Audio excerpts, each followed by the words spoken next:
Today I want to talk to you about one of the most powerful emotions that we have and we use to protect ourselves, and how we can be using it to teach us. And that emotion is anger.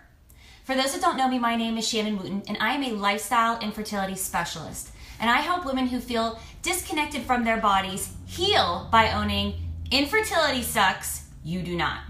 So when faced with a difficult situation or a trauma or a struggle in our life, we are often met with criticism or judgment. And this can come from you and your own thoughts, or this can come from external people and their thoughts. And in my struggle with infertility, processing and dealing with my anger, I didn't deal with it too well. And so a few things that were said to me, and when I talk to people about their struggle with infertility that they share we have in common that was also said to them, are the following. 1, if you just relax, you will get pregnant. It's gonna happen. 2, you're too skinny. You need to gain some more weight. You babies need the weight. You need the weight on your body to have a baby to get pregnant. Or 3, you're too fat. You need to lose weight, and if you lose weight, you'll get pregnant. And so then if we hear those things and we internalize them with our anger, we then say to ourselves, that's it, I'm too stressed. I'm too stressed. I'm too stressed, and it's my fault that I'm not getting pregnant. I'm too stressed about not getting pregnant, so I'm stressing about not getting pregnant. I'm stressing, and it's my fault. Or 2, I'm too skinny, and nothing I eat or do can help me to gain weight so I can have this baby. If I could just gain some more weight, then I could get pregnant, and it's all my fault. Or 3, I'm too fat. I don't know how to lose this weight. I don't know how to get it off me, and nothing I do and every diet I go on, it makes me feel less fulfilled, more anxious, and now I'm stressing about being too fat or too skinny and I can't get pregnant, and it's all my fault. So whether these are thoughts or emotions that are coming from you or from someone else, we can get into a difficult place in our life with our struggle and letting that struggle control us. And because we're at that difficult point, because we're in this struggle, because we're going through a trauma of sorts, it can be very easy to go towards feelings of anger as a form of protection or self-preservation. And you may be thinking, or people may have said to you, you're being irrational with your feelings of anger. Well, there's really nothing irrational about anger unless you take it to a really severe place. Anger is actually a very natural response and a very natural feeling when we feel threatened in our lives. And so the thing that I want to point out though about our anger is it is a telltale sign. Something is going on that you need to pay attention to. But also threats and feelings of threats do not always have to be physical or damaging to you. And they can simply be things that are challenging you. Challenging the person you are right now, challenging the feelings that you have right now, challenging the reactions and the responses that you're having right now. And they can penetrate your ideas of everything that you have that's like, this is normal, this is what I should be doing, this is the place that I need to be in, and they can challenge you to change. And that can feel like a threat. So, in fact, like I said, threats are actually not always negative. They're just they can be, but they sometimes can be a way to formulate a challenge to what you're doing currently. And so they may not actually be a threat, but we are receiving them as if they are. And so we feel threatened, and when we feel threatened and we feel angry by that threat, sometimes we start to create stories in our heads. And sometimes these stories can compound our feelings of anger, the feelings of threat that we already have in our struggle, the feeling of, maybe not being good enough, stressing too much, whatever it is, they can compound those feelings of anger and negatively present themselves to you as a threat. So let me use the examples I did before. Somebody comes to you and says, maybe you just need to relax. And you're viewing that as a judgment or a negative criticism, when really they're saying to you, I'm concerned about you, and I want you to find a place where you can be calm with your soul, and I want you to be calm with yourself. Or, I'm concerned about you, you're looking very thin.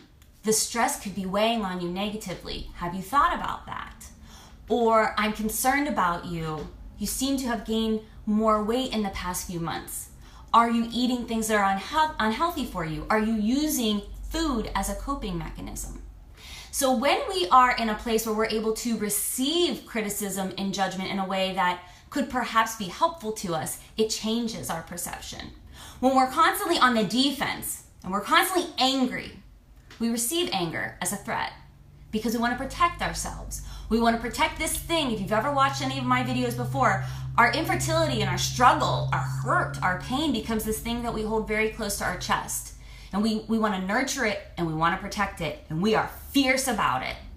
And so sometimes it's not intentional and it's not to be aggressive, but sometimes we receive judgment and criticism in our struggle as a threat, and it makes us angry and it makes us retaliate in the like as a threat, as being angry. So when the judgments and criticisms are coming your way, they may actually not be negative at all. And as an infertility specialist, I teach from my perspective because that's all I have. And that's how I am connecting with you. It is not to say that I'm everybody's cup of whiskey, as I always say. I know I ain't. But some people, we can have an alignment. We can connect because I'm sharing from a common experience. But as my own coach of sorts, I also have coaches. I also have an inner support of coaches that can keep me in check and be like, girl, you need to pull it together when I'm receiving judgment or criticism as a threat, because I'm human. I do that too. And while I may be in a place of acceptance about my infertility, make no mistakes, it is still my baby. Yes, it is still my baby. And I still hold it very close to my chest. And I am still very protective of it. So I surround myself with a group full of people that can check me. And two very extremely important people that I have in my life that check me when I need them to are Crystal Stoutenberger and Olivia Celine. And they are the Soul Shifters. And they're my Soul Shifter sisters, if you SSS. And check the link in the video that I just posted, the copy of the video, to see how you can connect with them. Because they are always speaking about honesty and truth and finding what's in your soul and getting real with yourself and checking yourself when you need to, so you can understand your feelings and come from a place of truth and acceptance. And realizing when we're perhaps using criticism and judgment in the form of anger when it may not be meant that way. It may be critically helpful instead of critically detrimental. And so the three things that they have taught me, and I love them to pieces. They're my bitches. I love them. And the three things that they have taught me, and to help me find if my feelings are coming from a place of a threat with anger or being receptive and critical to help myself decipher where I am in my struggle, is number one, what story am I making up in my head about this scenario? So in the instance of somebody coming to me and saying, you need to relax, is it coming from a place of, like I said, you need to relax. I'm worried about you. I'm worried that the amount of stress that this is weighing on you. I know this is close to your heart, but I'm worried about you. How are you? Instead of feeling like they're coming at you saying, you need to relax, like get over it. How are you receiving that? What story are you making up as their intention to manifest whether this is helpful or hurtful? Number two is, what is the truth? If they're coming to you saying you need to relax, and you know in your heart of hearts that you do, but you are not ready to receive that information, are you being honest with yourself about that? Are you saying, you know what?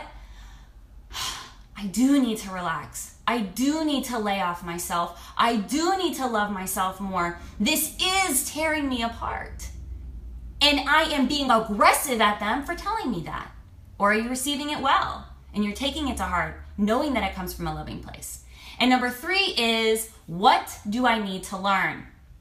Like I just said, do you need to truthfully relax? Do you need to have grace with yourself? Do you need to have trust that you're doing every single thing you can to show up for yourself and be your own best friend, loving the shit out of yourself?